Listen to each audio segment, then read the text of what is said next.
Imagine this. It's Sunday, November 22nd, 1987. You're settling in for the night in Chicago, maybe watching the 9 o'clock news on WGN-TV. Suddenly, the screen flickers. The news anchor vanishes, replaced by a bizarre, twitching figure in a rubber mask.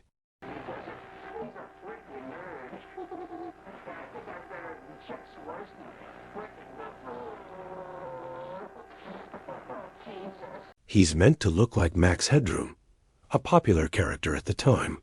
The signal is full of static. Before you can even process what's happening, engineers at the station scramble and cut the feed. The whole thing lasts just 25 seconds. A weird technical glitch, right? Well, the night was just getting started. 2 hours later, over on the public broadcast station WTTW, it happened again. Viewers were watching an episode of Doctor Who when their screens were hijacked. This time, it was longer, clearer, and far more disturbing. The same masked figure returned, his voice distorted and manic.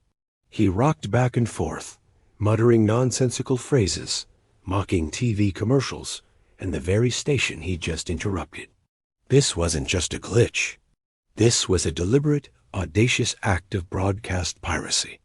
For a full 90 seconds, this phantom controlled the airwaves, culminating in a bizarre scene where he was spanked with a fly swatter by an accomplice before the signal was finally cut. And just like that, he was gone. So, how on earth did this happen?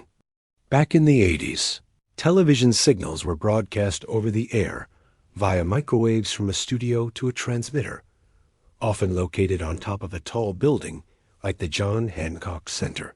To pull off a hijack, the pirate would need to find a blind spot between the studio and the transmitter, and then blast a more powerful signal to override the station's own feed. This required incredible technical skill, expensive equipment, and precise timing. It was the digital equivalent of breaking into a fortress, and someone managed to do it not once, but twice in the same night, targeting 2 different stations.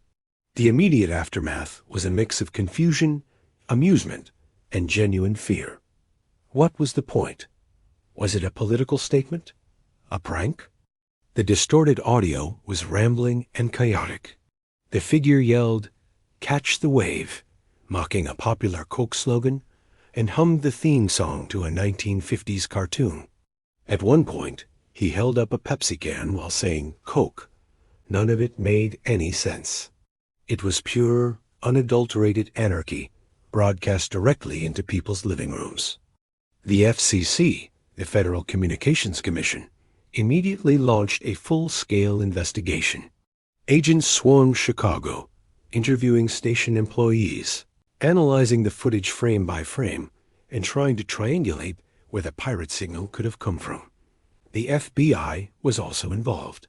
But despite having the entire broadcast on tape, they hit a brick wall. The hijackers had been too smart, too quick.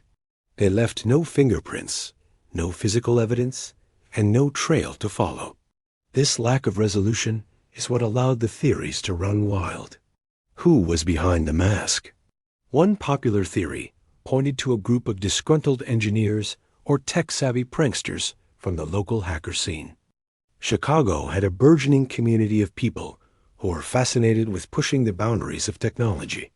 Maybe this was their ultimate prank, a way to show off their skills and laugh at the establishment. Another theory suggested it was a form of performance art. The nonsensical dialogue, the strange visuals, the critique of consumer culture, it all felt like something you might see in an avant-garde art gallery, not on primetime television.